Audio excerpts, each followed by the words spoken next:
Do you know it says that?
Edge life, you're too close to the ledge. We gon' push you forward a few steps ahead. It's that edge life. Oh, oh, gotta get it in your head, baby. Welcome to the edge life. You're too close to the ledge. We gon' push you forward a few steps ahead. It's that edge life. Oh, oh, gotta get it in your head. Welcome to the edge life. Welcome to that Edge Life, Edge Life. Hey, what is going on, everybody? It is the Edge Life, another Sunday fun day. Hey, we are here, and we are super excited to, be here. Season 2, Sunday. Episode 20? Episode number 20. Can you believe that? We've been MIA a bit, yeah, just holiday. Just a little bit. Had a couple holidays going on. Just a little bit. But you know what, babe? It was you were worth it. You were worth it. You know what I'm saying? It was preparation. We had a couple holidays. We had a little Father's Day action, and we had the 4th of July action. But sometimes sometimes to recharge. And you still putting out great content regardless. Hey, we doing what we can do. We doing what we can do. YouTube. Yes, it. Facebook. Yep. Twitter. Yep. You see our handles right there. Absolutely. So if you're not following, you should be. Why are you? And if you're not subscribed to YouTube, you should be. What? I mean, great content. It's dope content, y'all. Every single day. Fire. And we're not talking about successful businesses. No, but we're we not are talking about success tonight. Yeah, we are talking about success and success in marriages. Let's That's right. talk about success, baby. I don't know if you can remix that one right there, girl. I don't know if you can remix that one, but hey, we still back on it. We still back That's on right. it, and we do want to talk about success in marriage. And the past couple of times we've got on here, we've really kind of started hammering in on the four laws of marriage, because we believe if you can operate in these 4 laws, that your marriage can be 100% successful. Right? Not 90%, not like 100% successful. Literally, if you can begin working inside of these 4 laws, the laws work. And what were the laws? Do you remember what the laws were? Prioritize, pursue, partner, and pure. And pure, right? Yeah, and absolutely. Pure. And last time we talked about how we really think that if you're pursuing your spouse, that honestly all the other things just kind of fall into place. Yeah, absolutely. If you're really pursuing your spouse. And we challenged you. We challenged you to pursue your spouse without telling them. That's so right. if you did that, let us know here in the comment section, That's whether right. you're on Facebook or YouTube. Let us know what you did to pursue your spouse and if you noted the difference. So I definitely, noted, even though it was our show, my husband doing little things like, putting things in the dishwasher, just going a little extra mile. And, Philip handles a lot of the responsibilities with Kai now that he's grown and 20, and he still needs a lot of help, you know, with him being a person on the spectrum. There are still some things that he needs support with, and Philip really handles that because, you know, Kai reminds me that he's grown. Yes. And he does not like his mother to help him. So I tried to help out with him a little bit more. So hopefully you recognize I did that. I did. Not to give me any kudos, but just that, you know, I was trying to take that pressure off. No. And the cool thing about that piece right there, really being able to go out and to do little small things, you know, I was trying very hard to speak my wife's love language because, Thank you you know, very much. my wife's love language, for those of you who do not know, is not the same as mine, right? My wife would much rather me go load the dishwasher than buy things and stuff like that, which I still try to buy things and do little stuff like that. But I was very intentional about trying to get the dishes in the dishwasher, or something very small like make up the bed. You know what I mean? I noticed that my wife has really been, she's been on this kick to get like as many pillows on the bed as you can get. That's not true. How many Not pillows? as many. How many pillows do we have on the bed? I don't know, but you sent me this meme. I think it was you that said, you know, it gauged the years that you've been married based on the number level of pillows. pillows. So we have like the big king size pillows that are in the back, and then we have the big square pillows, and then so that's 4, 6, 8, It's a lot of 10. pillows, y'all. We have 10, and I recently added an 11th. It's a lot of pillows on there. There's 11 pillows, but they're not big pillows. You know, they're not huge. But I will say this: our granddaughter thinks it's the coolest thing. She calls it the princess bed. So, you know, just feeling like a princess or a prince, you know, when you get in that, you know, on the bed. Yeah. So all the pillows Was there anything intentional that you did for your spouse, right? Was there anything? Know. Yeah, we want to know. If you did, put it in the chat. Even if you're watching this on the replay, go ahead, put it in the comment section. Yeah. Let us know. We want to know what you did. If this is blessing you, we want to know. And like, you know, we can all learn from each other. Yeah, very true. You know, just because we've been married for 21 years, 11 years, and we've been together for 30, doesn't mean that, you know, we've stopped learning. And in fact, that's kind of what we're going to talk about tonight. Yeah. Like, I always tell people, like, your spouse, you know, ladies, your husband is full of treasures, full of mysteries that you are supposed to seek. We never can fully know everything about a person. Right. Because people are always growing, evolving, and changing. This is true. So it would take beyond a lifetime. Yeah. So seek those mysteries and those treasures that are in your spouse that God literally put in there. And that's the cool thing. I mean, even with us being married, 21 years, which seems, hold on. I'm gonna do that for us right there. I'm gonna do that for us right there. Being married 21 years. Oh, my gosh. Baby, being married 21 years. Oh, thank you. I mean, listen.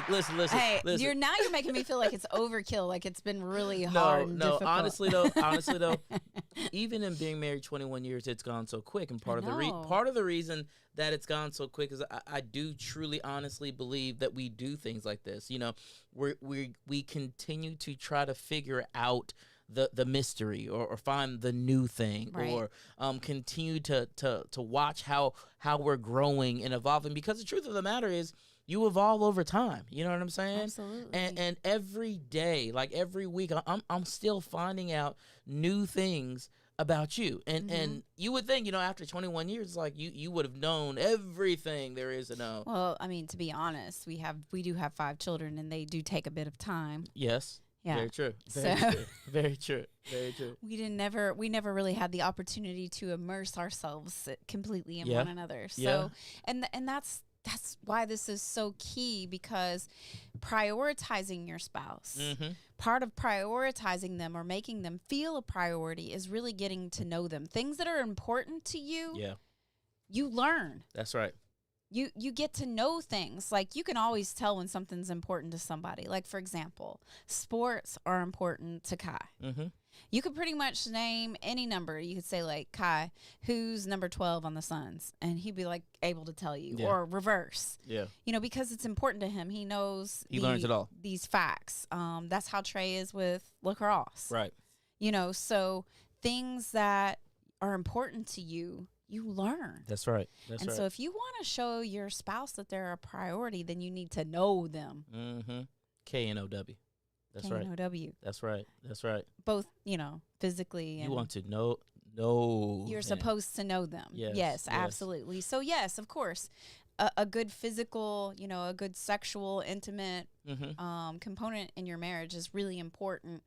But outside of that kind of knowing that comes from the Bible, like just really digging in trying to figure out who this person is, because again, they're full of treasures. And we help people discover those treasures through personality tests and those sorts of things, and then help them to really dissect that and to learn where they're strong together and where are their opportunities for growth, where the enemy might attempt to try to attack them is we do premarital, and then also just anyone who wants to do marital counseling, whether you're in a crisis or not. I don't think we should wait. I think everybody needs counsel. This is true. This is true. And I know for Carrie and I, we're certified in both MBTI, Myers-Briggs, and also DISC, to be able to do this. And literally, we call it the cheat code. We've been doing the cheat code. Because honestly... No, not a cheating code. Not a cheating code, a cheat code. Like literally to learn your spouse. Yeah. I mean, if you could learn a way to know your spouse in such a way that there not going to be any issues. You're gonna be able to see and understand why they do what they do, how they do what they do, what's important to them. You'll be able to understand and be like, oh, so they're not trying to get on my nerves? Exactly. Oh, they're not doing that to be mean? Oh, no, that's just the way that they're wired. So we give couples this cheat code so that they can understand their spouse on that level. Right. I know, again, for us, it was extremely important. It hit us with the aha, this is why. This is what. You know what I'm saying? Yeah. Like, being able to understand those things, that's a game changer in a relationship. In fact, we were just talking with a couple last Wednesday during one of our counseling sessions, and they were kind of like blown away, like,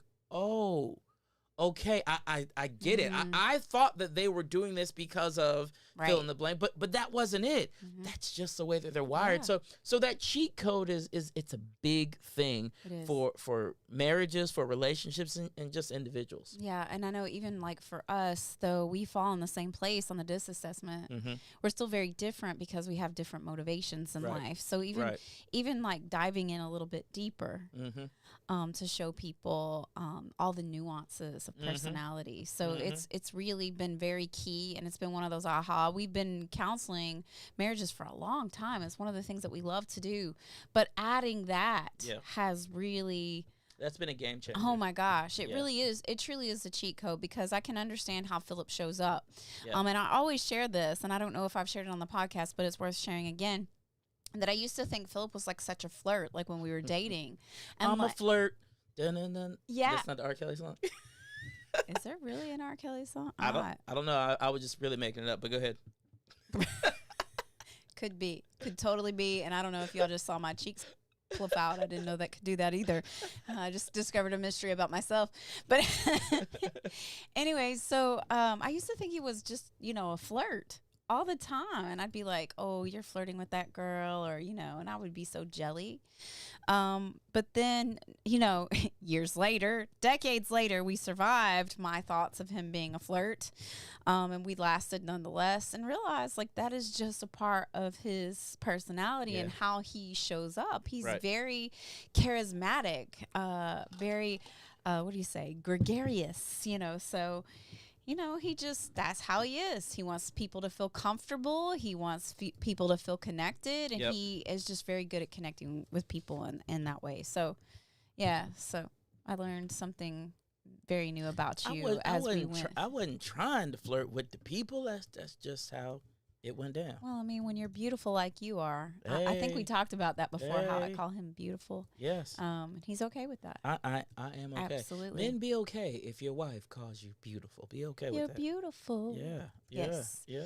Yeah. So we wanted to give you 6 different things that we think are just kind of like, we're going to give you the starter kit. Yes. Of knowing your spouse. And you can add to these. Like if there's something that you've done or you do or you discover or you think about even as you're listening to this show, let us know like what you think about what are some tips about knowing? So we're going to give you 6 things that are like the starter kit for knowing your spouse. And again, remember that knowing them makes them feel prioritized because we learn the things that are important to us, right? Mm-hmm. So the first one is that we have to do the things that they enjoy doing. So be part of their hobbies, the things that they spend time with. And so instead of your husband being, all alone working on the project that he's worked on, for the last 10 years in the garage, maybe you should just like slip in there and check it out and see what's going on. And if he invites you into that space to learn how you could be a part of it, or at least act like you're interested. Right. I shouldn't say act like, but sincerely be interested. How about that? In what they're doing. Yeah. So, I know there's been a number of times where we've talked about the Ferris wheel. Right. Where, I'm a risk taker. I enjoy those sorts of things. And even though you were scared to death of heights, I did it anyways. You did it anyways. So you did something, that I enjoyed. You took me and even risked your own mental status and physical well-being too. I was white knuckled. He was, he was I really so white knuckled. I'd never really seen him scare. So do the things that your spouse enjoys. Yeah, and here's the other thing. You never know. You may wind up enjoying it also. You know what I'm saying? So it's just simple things. Like I know my wife loves watching TV shows sometimes that I'm just kind of like, I don't know what that is right there. Maybe I don't watch a lot of TV. Maybe like one of those little spooky shows that you be watching. Spooky shows, or like the murder mystery. Yeah, the murder type. The real life crime kind of stuff. I am a former law enforcement officer, so yes, I'm pretty interested in forensics and those sorts of things. I try my best, y'all, until it freaked me out a little bit sometimes, and I ain't gonna lie, I get a little scared. I'm like, no, I can't do that. But being able to go in and sit down and just enjoy your company and try to watch or enjoy the things that I know you want to watch and enjoy. I think that's a big, we don't always got to watch Sports Center, basketball and football. You know what I'm saying? Mm-hmm. Being able to sit down sometimes and just enjoy the company and the presence. I think that's a big thing. Yeah. A lot of times we will, as I say, get an A for effort. You know what I'm saying? Well, just being able to try it out. Give it a try. You never know. You check off a couple of love languages when you do that. We talk about love languages too. So by Dr. Chapman, I think he's a doctor. But spending that quality time a lot of times is one of people's very high up on the list, love language as well. And number 2, you can spend time talking about your dreams and your aspirations. Sometimes after we get married, like before we get married and we go to marriage counseling, if we do that, and even if people don't do marriage counseling, a lot of times they spend time talking about like their dreams. Right. And then life happens and kids happen and then you're busy. Yeah, and somewhere that dream board got buried somewhere. We had a couple that been married 2 years now that we had them do a dream board, and after year 1, we encouraged them to like get the board back out, and I can remember them being like, "Oh wow, we had forgotten about this or that. We had accomplished a lot of things on there, and just seeing that they had accomplished it did a lot. That's for a big them. thing, right? That was huge, but." Again, they lost sight of those things, and I think that happens a lot of times in marriage. So just talking about dreams and dream building, you're really that's one thing that Philip likes to do. I can remember like going in some houses that weren't quite built and stuff like that, feeling like, oh my gosh, we shouldn't be doing this. But he's like, come on, or he'll want to go test drive a car that he is interested in, or just doing some things to dream build. Well, the beautiful thing about a dream is a dream not only allows you to really focus on the now, but it gives you something to reach for in the future. So there are times, I know that there have been plenty of times when we've been in the car with the girls or something like that. I'm like, oh, let's go, and we'll get out, and we'll drive around, we'll look at houses. And the girls, they're like, oh, I want that.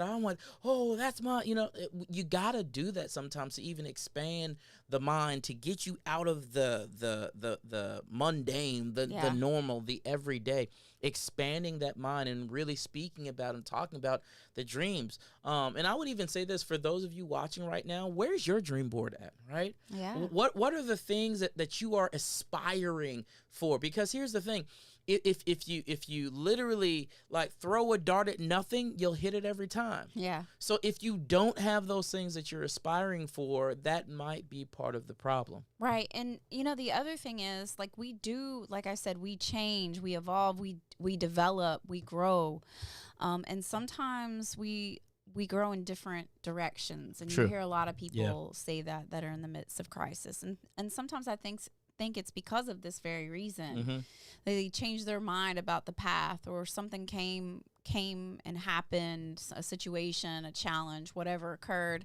And so like a dream had to be put to the side, or hopes were dashed, or whatever the case may be. And so I think if we're talking about our dreams, we can quickly see whether or not we're on the same page, because, maybe you're still working towards like the dream that you had when you got married 5 years ago, but your spouse has given up hope on that, and you don't even really know about it. And so you're both going in separate directions, and 2 more years, 5 more years, however long, you might wake up and be like, man, we're on different pages.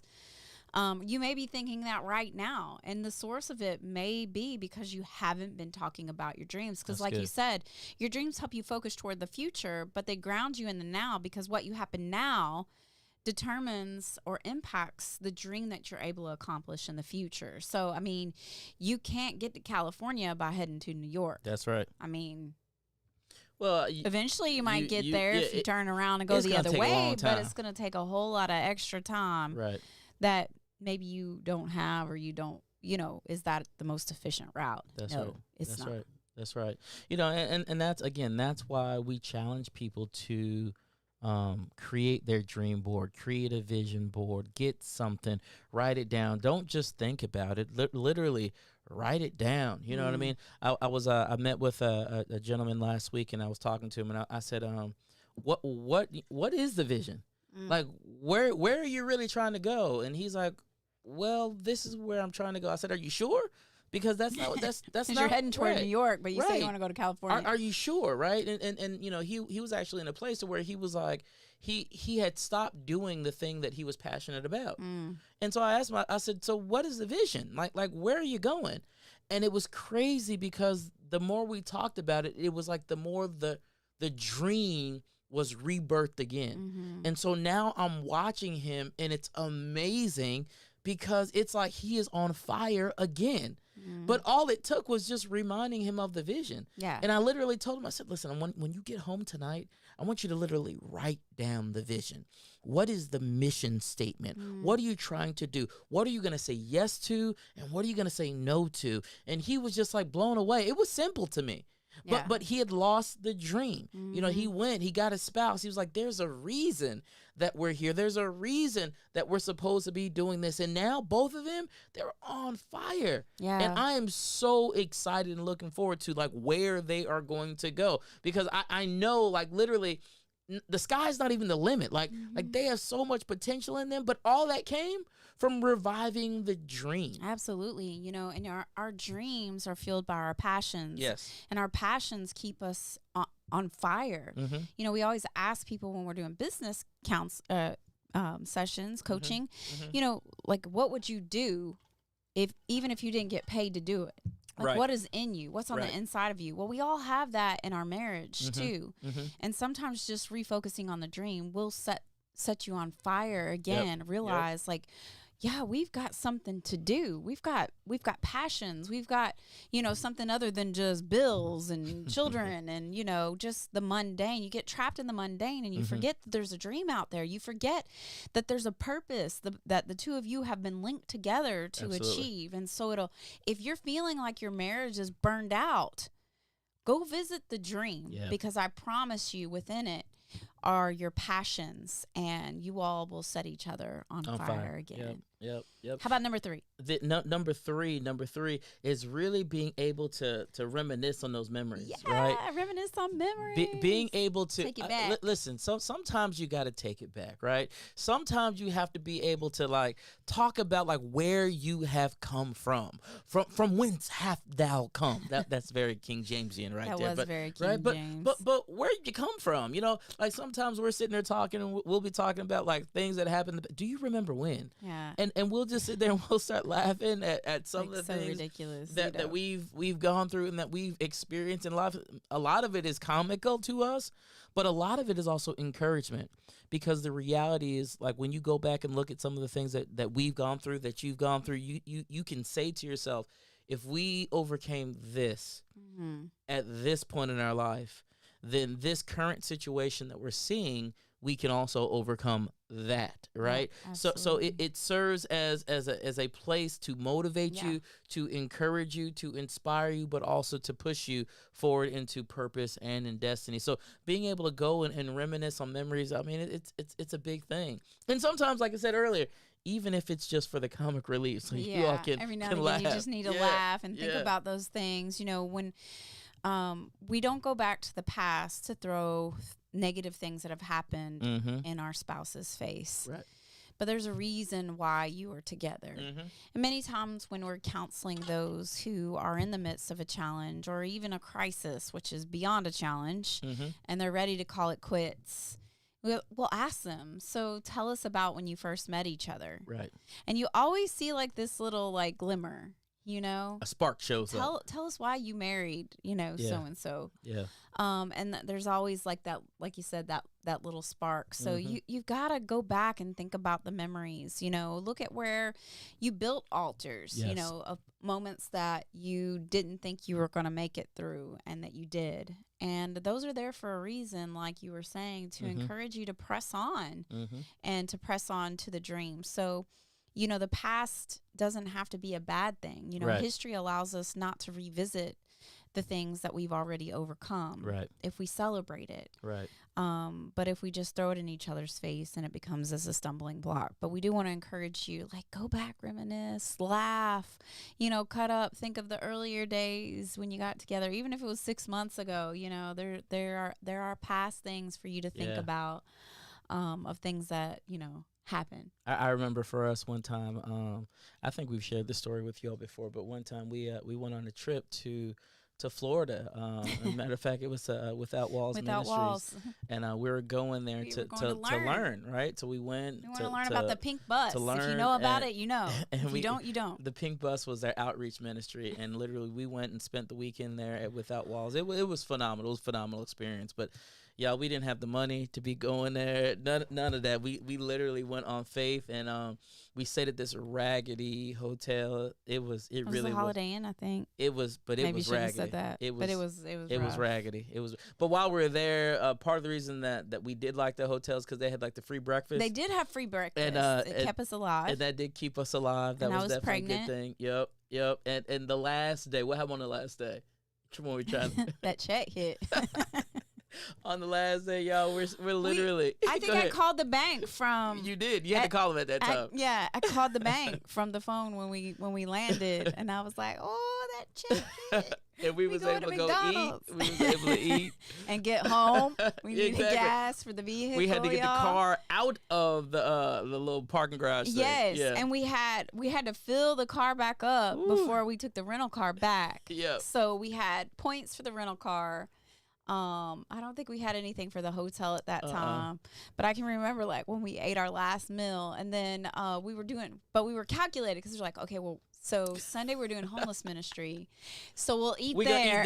We gonna eat there. Yeah. So these are the things that we laugh about now, but we took a chance because of our dream. Yeah. So our dream compelled us, despite the fact that I was pregnant and could potentially become hangry, to go and do that because we had a dream, and it was something that we were dreaming together, and we brought a lot of that stuff even back. Yeah, like the clothing closet. Yep. Doing food outreach where we were giving food to the community when we had our ministry Spirit Renewed in Lindale, and even now in working with Crossover and the whole church planning, there were so many seeds that were planted there in that moment. And I still remember the ice cream and cake dance. Ice cream and cake. Ice cream and cake. Hey, we turn off to that. We was turned off to that. Yeah, we were. The kids were chasing after the pink bus, and they all ran out in the morning and got ministered to. So those are awesome memories to really look back on. But number 4, so we talked about doing something that your spouse loves. Number 4 is finding a hobby together, something you can do together, something that both of you can agree, like, let's go try this. You know, maybe it's pottery, maybe you're gonna go to the gym together, you know, maybe you're gonna do some other kind of art, you're gonna write a book together. I don't know. Ooh, maybe that was prophetic. Hey, but for us, I know one of the things that we did, so back, I don't even know how long ago it was, I decided to get Philip a bike, not just any kind of bike, like I got a bike, y'all. Yeah, not like, you know, a department store bike, but like a bicycle shop bike for his birthday. And he and his friend Larry started riding bikes. Like, they were riding like 20 miles. I mean, I'm not even joking. It got so serious that I would tell Larry, I said, listen, we ain't going 50 miles today now. All right. We gonna go just a little bit and then we gonna come back. If you know Larry, it's an all or none situation with Larry. When we went back out there, it was 20, 34 miles. You know, I'm like, oh my gosh. And we had to get back. So right, yeah. You go out 20, you got to come back 20. You gotta get back. So so I bought him this bike, and probably like 5-6 years later, for my birthday. Yep. Got you that bike. He got me that bike, and the bike was not easy to get because it was just during the pandemic. Yep, it was during the pandemic, and people were buying bikes left and right. I literally had to I did not know this. I had to find this bike, and it was at the same bike shop that that I want. She got my bike from, and it was like the only one left. Yep, and he asked you, and they're like, "You got to come now because we're closing." And literally, I got in the car and drove an hour or so to pick up this bike. And they were like, it was crazy because I was running late. And I don't even know if you know this, but I was running late. And I got there, and it was like 10 minutes after the store was supposed to close.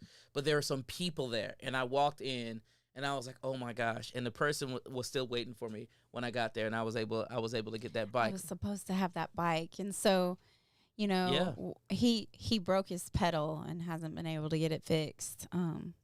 I think there might be something to that, y'all, because we had a few bike rides where we went a little far, and he was like, I got to get back.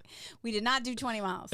But anyway, so I really enjoyed just doing that with him, you know. It's a good time together. I know this sounds weird, but like literally him riding on the bike and me following him.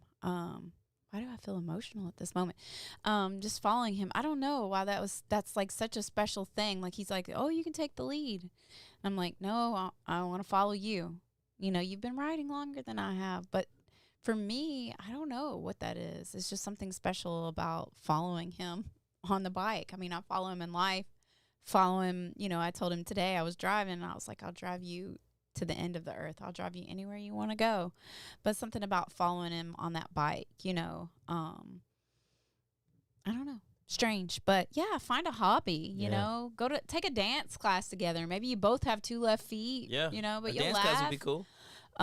You know, go take a seminar together, go to a conference, you know, find something that you can do together, a hobby or some type of activity that you all can begin to take.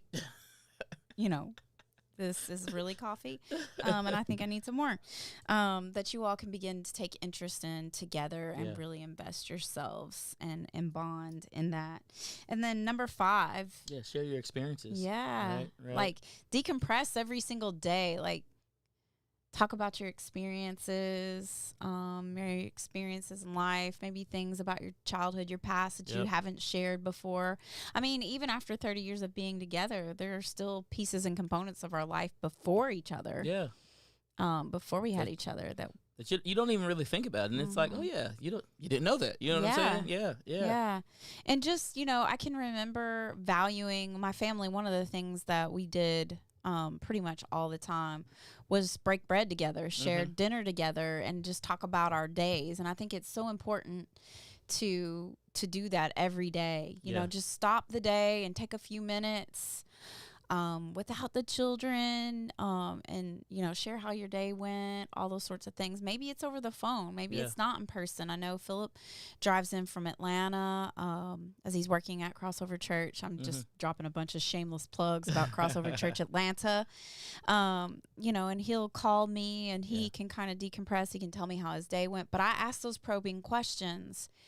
And again, that helps him feel like a priority, but it also helps him feel pursued. Yeah. I hope. Yeah. Because I'm being really intentional about just asking him what his experience was for the day. Yeah. Yeah. And, you know, it's interesting because even something as simple as a phone call, you know, I know my wife doesn't necessarily like talking on the phone.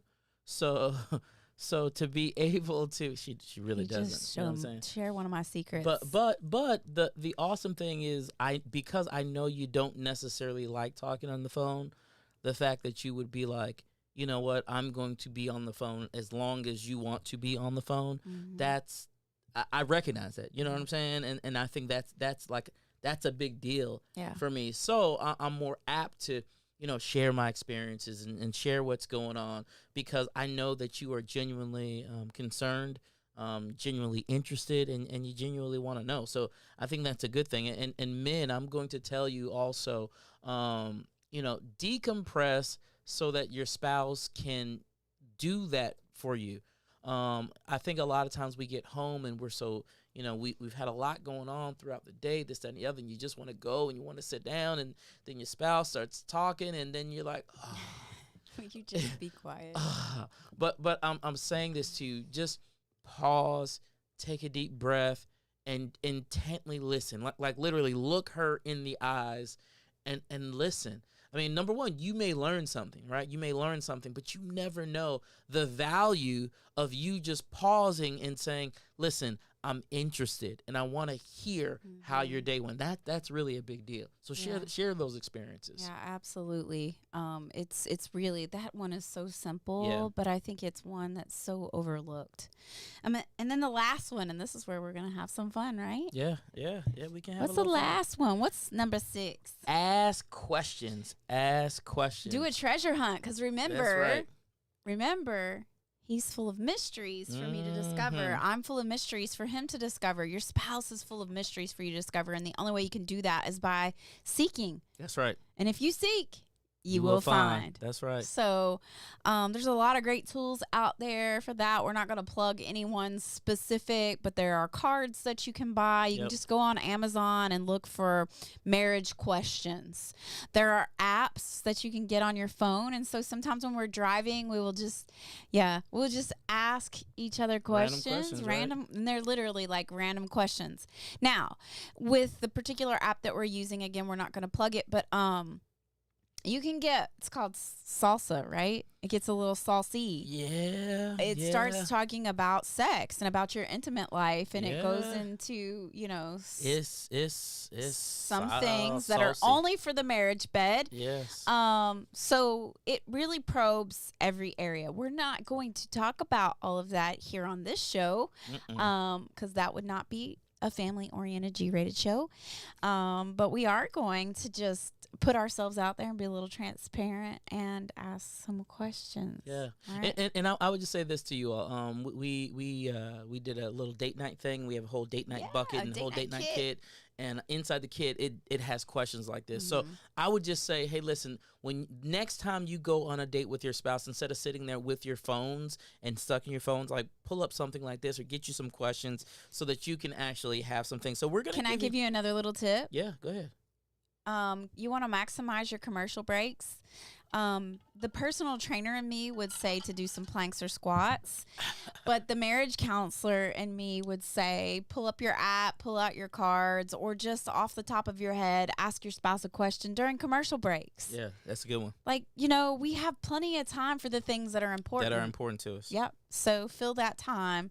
Car rides are great. Philip and I have done so much dream building, question asking, Some of our best memories are in the car. Are from when we drove places. places. Yep. Yeah, and I take notes. She's the note taker. I'm like, babe, get out the notebook. Let's go. I have become the secretary. Get out the notebook. Let's go. So you going first or me? You gonna ask a question first? All right. So we are just going to have these random questions pop up. So the first one, it says, do you have a sweet tooth or a savory tooth? Sweet tooth or savory tooth? Okay, I got it in my head. I'm going to ask you a question. Which one do you think I have? I think you have a savory tooth. You do? Yes. I would say I have a sweet tooth. You would say you have a sweet tooth? Yeah. So I would say you have a savory tooth because I don't. Because you're not necessarily like a sweet person. You know what I'm saying? Yeah, because I'm disciplined. Right. So yeah, but I get that. That's why I asked you, because I thought maybe that question might trip you up a little bit. It did trick me up. I would say you have a sweet tooth. Oh yeah, I definitely have a sweet tooth. You know what I'm saying? So y'all, I definitely have a sweet tooth. It may be different than most people's, but I do try to keep my sugars limited because of my health.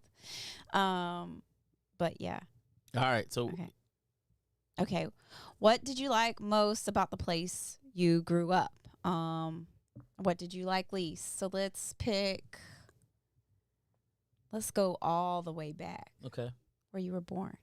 Okay, so Conway. South Cac, Conway, South Carolina, Myrtle Beach, South Carolina. Long stand up. Y'all don't know about that. Long stand up, right? Sand Ridge Loop stand up. He's going way Taking deep. it all the way there. Sand Ridge Loop, what? Stand up, right? If you know anything about Sand Ridge Loop, these places, you know what I'm saying? You need to comment. Hit us up in the chat. Hit us up in the comment, man. He's going to the real Sand roots. Ridge Loop. If you know something, then you know, right? Okay. So, what did I like the most about growing up there?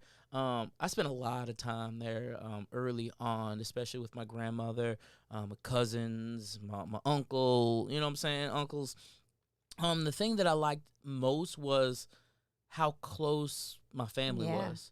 I mean, and even to this day, I mean, our family is very close. Back then, it was a different kind of close, though.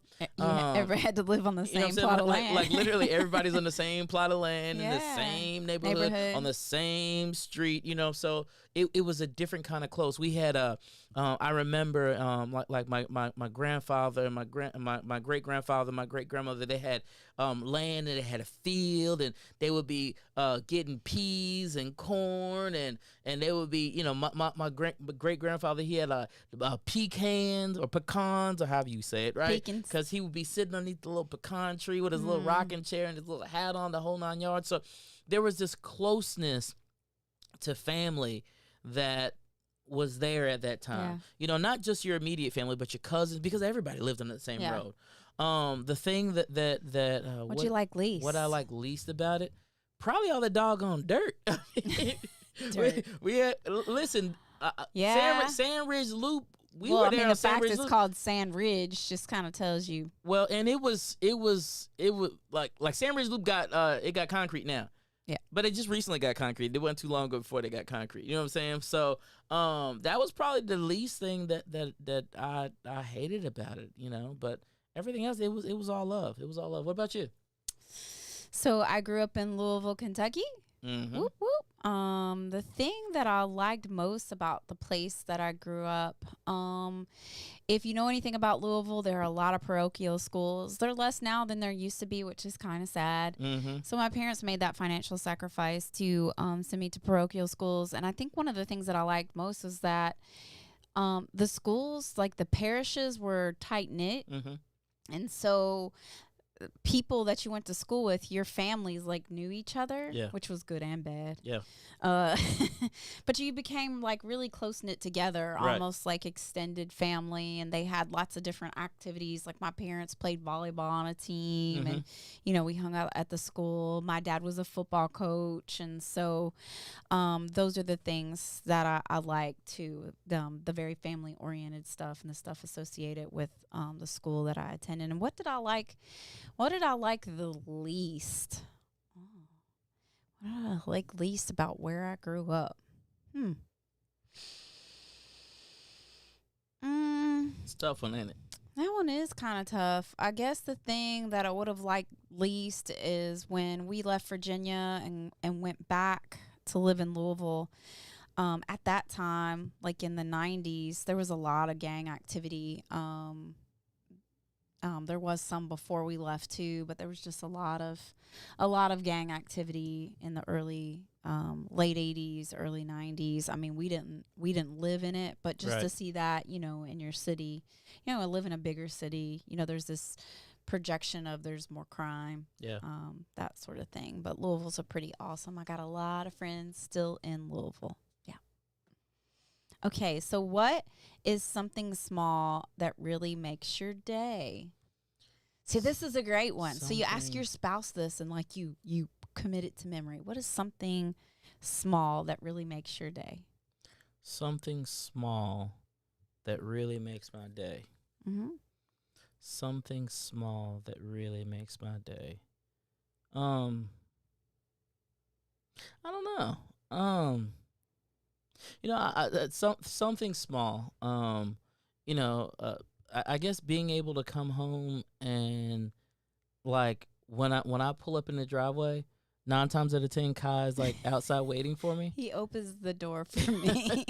And I know that's a small thing, and I'll be honest. Sometimes it gets on my nerves, but buddy, can I have a moment? Right, but like he'll literally be sitting there at the window, like, "Hey, you ready to get out now? You in the driveway? You ready to get out?" But that really does make my day to know that he's excited to see Dad. You know what I'm saying? Mm-hmm. Like. And then he's gonna talk my head off, y'all. Like literally gonna talk my head off. So that's something that's small that a lot of people probably don't know. But yeah, I think that kind of makes my day also. What about you? Well, I'm just gonna go with the first thing that comes to mind. So our house is a home that is full of children. Mm-hmm. Not our own. Always aren't. Well, it is our own, but they're friends. Right. And I love that. I absolutely love that. I always want to be that house, but they're teenagers now, and teenagers are like mice, and owls. Yeah, they're nocturnal and they eat at night. Yes, I didn't want to call them rats. That would be so ugly. Yes. They're like owls. We'll call them owls, and they get up, they eat at night, and. Yeah, the clean kitchen that we went to bed with. Yeah, you wake up like, what happened? What happened? It's a tornado. So, like cake got baked last night. Yeah. And we have a baker in the house, y'all. Just would randomly bake cupcakes at like dark 30. It was well after 11, y'all. Yeah. I'm just saying because I didn't go to sleep till 11. Yeah. So having a clean kitchen. Yeah, waking up to like the kitchen the way I left it. Okay. Because, making coffee, you don't want to have to like clean up before you make the coffee. Right. That's the other thing that will make me happy. A little just cup of something coffee. Simple, like, a good tasting cup of coffee. And how many of y'all out there, like, you make your coffee the same way every single day, but some days it tastes like heaven? Like, you just drink it and you be like, oh my gosh, this tastes like heaven. I do say that every now and again. Yeah, you do. All right, we got one more? One more, go ahead. One more. What would your perfect vacation look like? My perfect vacation is anywhere all of my children and grandchildren are. Yeah. And you, of course. Yeah. It really doesn't matter to me. Yeah. I don't care if it's in a tent in the dirt. It's anywhere all my children and grands would be. I was gonna say something very, very similar. Like any place that we can all be. Mm-hmm. It doesn't. I don't care if it's water. I don't care if it's it doesn't matter. Just take us somewhere. Let me get the children, the grands. And let's just rock out and have a good time together. Absolutely. So yeah. Yep. Hey, favorite season. Bonus. Favorite season. No, you know what my favorite season is? Any season I'm a part of. Good, safe answer. Was that a safe answer? Ding, ding, ding, Was ding, that a ding. safe answer? I would say yours is football season. That's not like a...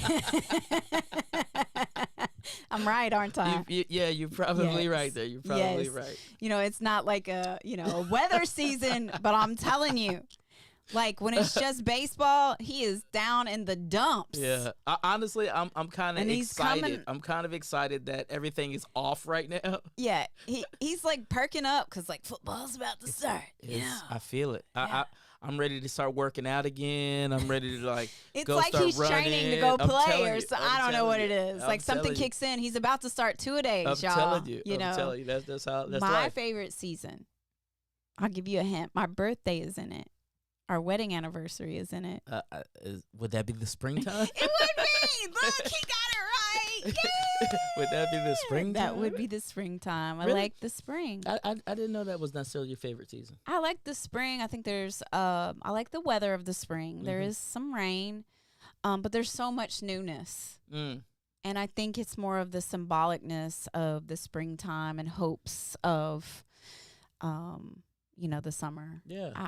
I do like the summer because, I like the beach and stuff like that. But there's just something about the spring. It just feels like a reset. Yeah. I didn't know that. Yeah. Cool. I see. I learned that's something. before all the weeds start doing the thing they doing right now. And you don't have to worry about the weed eaters. See, I'm thinking about you. True. That's what I'm talking about. Yeah. True. Well, listen, thank you all so much for tuning in and hanging in with us and learning. Give them a recap, honey. Give them those 6 things again. So, 6 things. This is your Knowing Your Spouse starter kit. That's it. All right? That's it. Number 1, do things that they enjoy. Number 2, let's talk about dreams. Come on. Number 3, reminisce on the memories and have a few chuckles here or there. Number 4, find a hobby that you can do together and enjoy. Number 5, share your experiences. It's as simple as talking about how your day went. And number 6 is it's a treasure hunt, y'all. Ask questions. Ask questions. Listen, we want you to try these six things out. Try this little starter kit out this week. See how it works. Let us know in the comments. And listen, share this out with your friends, your family. There may be another couple, another spouse. Maybe a young couple. Another young couple. Somebody who's about to get married. Somebody who might need this thing. So please share it out. And with that being said, thank y'all so much. Make sure you check out our Facebook page or YouTube page. Share it, like it, comment, all those good things. And we'll be here next week. That's right. Next Sunday. Same time, same channel. That's right. Edge Life, y'all. Edge Life. Bye. Edge life, you're too close to the ledge. We gon' push you forward a few steps ahead. It's that edge life. Oh, gotta get it in your head, baby. Welcome to the edge life. You're too close to the ledge.